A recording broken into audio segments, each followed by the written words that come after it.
مذہب یہ ہے کہ جب کوئی آیت کی خلاف ورزی نہیں ہو رہی، کسی حدیث کی خلاف ورزی نہیں ہو رہی، اور ہمارے بزرگوں نے وہ کام کیا ہے، تو پھر کسی اور دلیل کی ضرورت نہیں، بزرگوں کے کیے پر آنکھیں بند کر کے وہ کام کرنا جائز ہے۔ یہ صحیح بخاری شریف ہے۔ اب اس چیز پر جھگڑے کیے جا رہے ہیں اور لوگوں کے تعامل کو پیچھے ہٹا کر صرف سند کے زور پر ساری ٹکریں ماری جا رہی ہیں۔ تو یہاں پر امام بخاری نے تو جو فقاہت پیش کی ہے صحیح بخاری شریف میں زہری کے حوالے کے ساتھ، فرمایا اب نیا مسئلہ تھا، کوئی نہ حدیث پیش تھی پاس، نہ کوئی آیت پاس تھی، لیکن عمل تھا ان لوگوں کا کہ جن پر ضمیر مطمئن ہے کہ وہ سچے ہیں، جھوٹے نہیں ہیں، وہ عمل کے اعلیٰ مینار ہیں، لہذا ان کا عمل مل جانا کافی ہے۔ اگر حدیث نہ بھی ملی، آیت نہ بھی ملی، تو پھر ان پارسا لوگوں کا جو عمل ہے، جو ایک عظیم کردار کے مالک ہیں، ان کے عمل کا حوالہ مل جائے تو اس کے بعد اور کسی تحقیقات کی ضرورت باقی نہیں رہتی۔ ان کے عمل کو معیار بنا کے اس چیز کو جائز سمجھنا، یہ وہ موقف ہے جو امام بخاری نے خود صحیح بخاری میں پیش کیا ہے۔ لیکن اس میں پھر میں یہ کہوں گا، چونکہ ہر طرف آگے خطرات ہیں، یہ نہیں ہے کہ کسی ایسے بندے کا عمل سامنے کر لو کہ میرے پیر صاحب نے، میرے شیخ صاحب نے یہ کہا ہے، اور ان کو پتہ ہی نہ ہو کہ شریعت کی الف با کیا ہے۔ ایسے لوگوں کے عمل کی ہم نہیں بات کر رہے کہ جن کے یعنی کچھ ایسے بھی واہیات لوگ ہیں،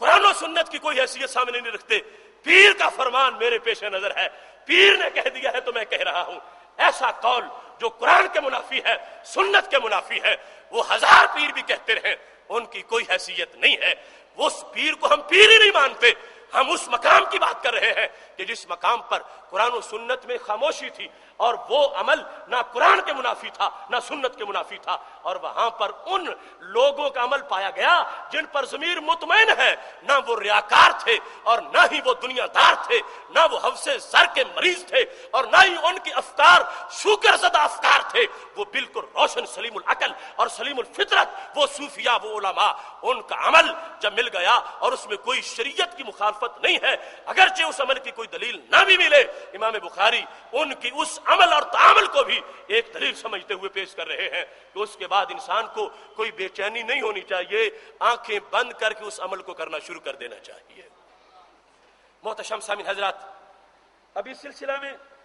بات کو سمیٹتے ہوئے یہ بات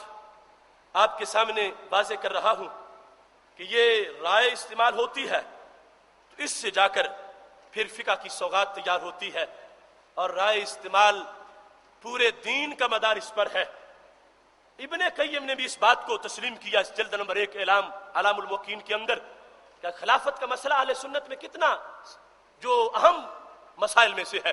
کہ پہلے خلیفہ حضرت صدیق اکبر رضی اللہ تعالیٰ عنہ ہے، دوسرے حضرت فاروق اعظم رضی اللہ تعالیٰ عنہ ہے، تیسرے حضرت عثمان غنی رضی اللہ تعالیٰ عنہ ہے، اور چوتھے حضرت علی رضی اللہ تعالیٰ عنہ ہے۔ یہ ہر سنی کا عقیدہ اور یہ طے شدہ حقیقت ہے، اور یہ جو مخالفین فقہ ہے اور غیر مقلدین ہیں وہ بھی اس عقیدے کو سمجھتے ہیں اپنے ایمان کا حصہ۔ تو اس پر دلیل کیا ہے؟ دلیل اس پر وہی ہے جو دلیل حضرت علی رضی اللہ تعالیٰ عنہ نے قیاس سے پیش کی تھی۔ اس کے اندر ابن قیم نے اس بات کو علام کے اندر لکھا کہ جس وقت پوچھا گیا صحابہ کرام علیہم رضوان سے کہ یہ جو خلافت کی تم نے ترتیب بنائی تھی، یہ ترتیب کہاں سے آئی ہے،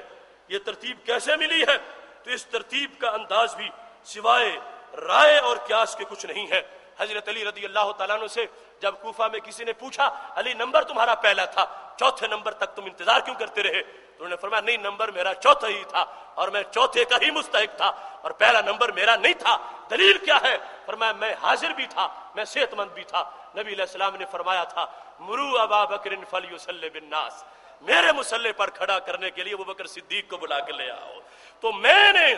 جس شخص کو نبی علیہ السلام نے ہمارے دین کا امام بنایا تھا، ہم سمجھ گئے دنیا کا امام بھی وہی ہے، لہذا قیاس کیا، رائے سے فیصلہ کیا، رائے سے فیصلہ ہوا خلافت راشدہ کا، اور قیاس اگر یہ دلیل نہ ہوتی تو پھر تو وہ خلافت ہی ریجیکٹ ہو جائے گی۔ کہنے لگے چونکہ نبی علیہ السلام نے مصلی دیا ہے حضرت صدیق اکبر رضی اللہ تعالیٰ عنہ کو، اور وہ نماز بڑی اہم عبادت ہے جس میں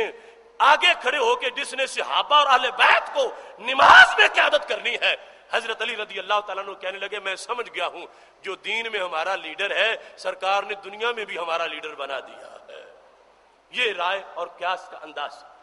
ہمارے ہاں اس کی شرائط بھی ہے جس کو ہم پہلے بیان کر چکے ہیں، لیکن جو طبقہ اس کا انکار کرنے والا ہے وہ گزارا ان کا بھی اس کے بغیر نہیں، گزارا ان کا نہیں، وہ بھی یہ کام کرتے ہیں اور پھر بڑا حادثہ ہو جاتا ہے. وہ جیسے الیکٹریشین نہ ہو اور وہ ہولڈر لگانے چلا جائے